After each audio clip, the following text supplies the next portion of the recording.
My wife and I have been married for 3 beautiful years. The problem is, she doesn't enjoy my hobbies as much as I do. The missus used to happily join me on adventures such as camping or fishing. Now she won't so much as go on a simple hike with me. We have a 7-year-old, and since the kiddo, these adventures have been a little tough to plan and follow through with.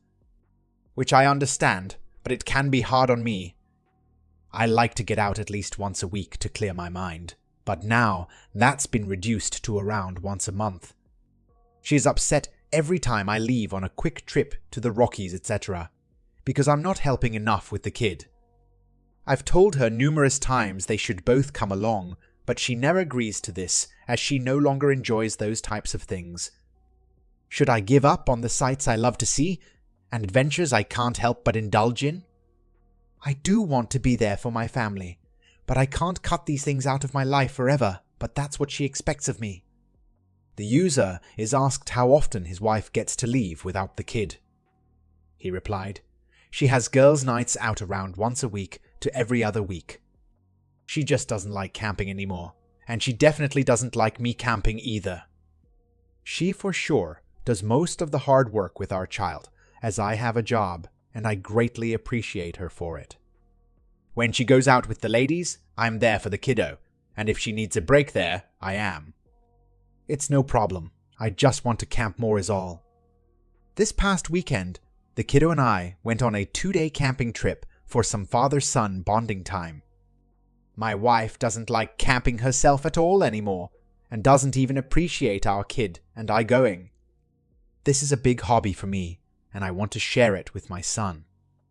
Usually, we argue a lot about my trips, especially if I request to bring our child. But this time, she was oddly cooperative about the whole thing, but still insisted she wouldn't join us. I was surprised but didn't question anything, because I was so excited that she was finally allowing us to go, and I didn't want her to change her mind. I thought we had finally found a common ground, and the arguments were ending. I was wrong. We had a great trip and returned back on Monday. We expected to come home to an empty house as my wife should have been at her office for a few more hours. I walked the kid up to his room as he was exhausted and ready for a nap. After, I walked into our bedroom to find a naked man in my bed. I recognized him as my wife's co-worker, whom I had met numerous times at her work functions. At first, I was in disbelief and even wondered if I was in the right house. Then my wife walked out of our bathroom, also naked, and I had no more doubts. She looked petrified when she saw me. I have never been so angry. I yelled at the dude to get out of my house so I could speak to my wife. He grabbed his clothes and left.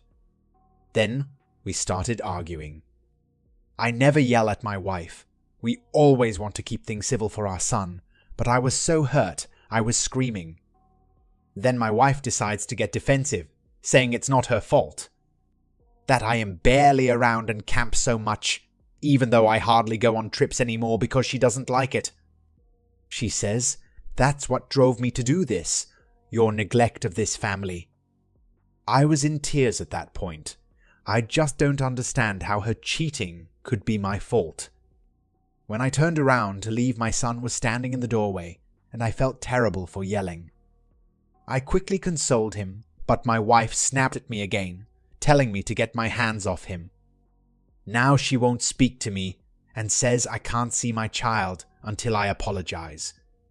Apologize for what? She said. We could go on this trip. She planned to cheat, and that kills me. I'm stuck staying with my parents right now. I don't know what to do. I want to see my son. I'm worried I scared my child, and of course I would apologize to him, just not my wife, but maybe it is my fault. My wife cheated on me while my son and I were on a camping trip. She says it's my fault for camping too much. Update number 2. I'm back home now. Decided it was best to get here as soon as possible. Things are quiet, but I'm relieved to be back in the same space as my son. Update number 3.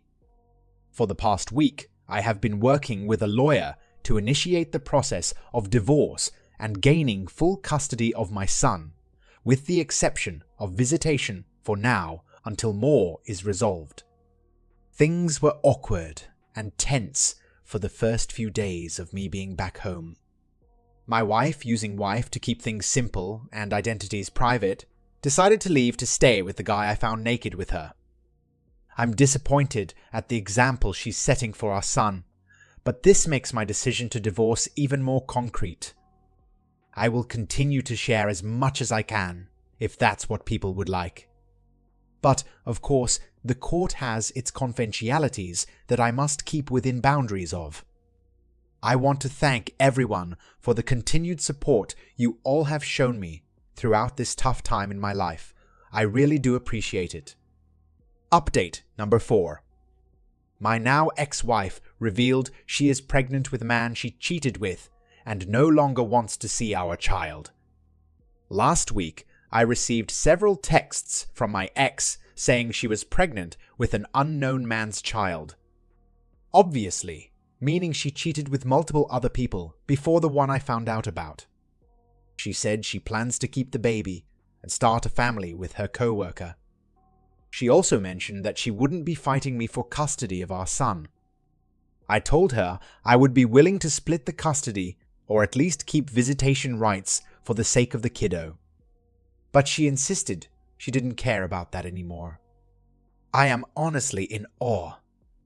I'm shocked she has given up on everything about the family we had, but I am most hurt for my son. At the end of the day, she isn't worth wasting any more of my energy on. I have been spending every moment I can with my kid and will continue to do so. I'm starting to feel more like myself again, and I can't wait to get back into adventures and nature. I'd like to say a final thanks to everyone for the support and encouragement. I will always be grateful for that. Story number 2. Wife of 2 years, cheating. Today I found out my wife is cheating on me. As with all cheaters, she messed up. She left her second phone at home when she left for work. I'm numb because I heard her phone go off and I assumed she had just left it. We were supposed to meet up for lunch later. When I picked up her phone, I saw a number I didn't recognize, and the text on there said it all. It read, "I can't wait to see you tonight." I know that maybe that's just a friend, and this could just be a work phone, but my gut tells me otherwise. I've been thinking about it and she has been acting weird. She's been working long hours. She's been on 2 girls' trips this month, and she's been randomly called in to work on her days off. I don't know what to do. Her second phone has a lock on it, otherwise I'd open it and read the other texts. What do I do? Update. I just finished lunch with her. I confronted her about the phone. The look of horror on her face broke what little hope I had left that she wasn't cheating on me. I gave her her phone and told her to open it and show me the text thread and the messages date back to December. I asked her how long she's been cheating, and she confessed. She broke down and started apologizing. I read the messages, which were like daggers, straight to my heart. I asked her again how long, and apparently it had been happening our whole marriage. When I told her I didn't think I could forgive her, she got mad and drove home, packed a suitcase and left.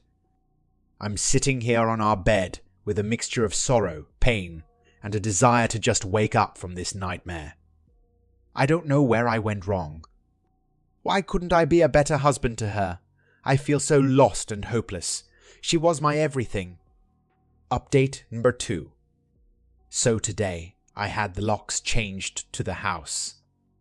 I called a divorce attorney to help me, and I meet with him in a day, so hopefully he will take my case. I went through some of her messages and her friends' messages to me. Apparently, she twisted the story to make it look like I cheated on her and she's the victim. Unfortunately for her, I took a picture of the text that said, "I can't wait to see you," and sent that to her family. I don't know if that will do anything, but yeah. I feel insanely guilty about every text I read from her. She called me about 40 times and left voicemails, which I immediately deleted. With all the support and help from you guys, I feel like I can make it through this. Oh, also, I did set a doctor's appointment to get tested for STDs. Yesterday my world fell apart, and you guys are helping me pick up the pieces. My family believes me and supports me, and my friends support me too. I still have a lot of pain in me, but I feel like I can breathe a little better, and as some of you have mentioned, that it can only get better from here. I hope this is the case, because this hurt is one I never want to feel again. Update number 3. I was on the couch with my gun in my hand. I was crying and I don't know why, but I fell asleep. I woke up to my phone going off. I'm in the emergency room right now, waiting to go to the mental health ward. You guys helped me with your love. Thank you is all I can say. Update number 4. Thank you guys for all the love and support.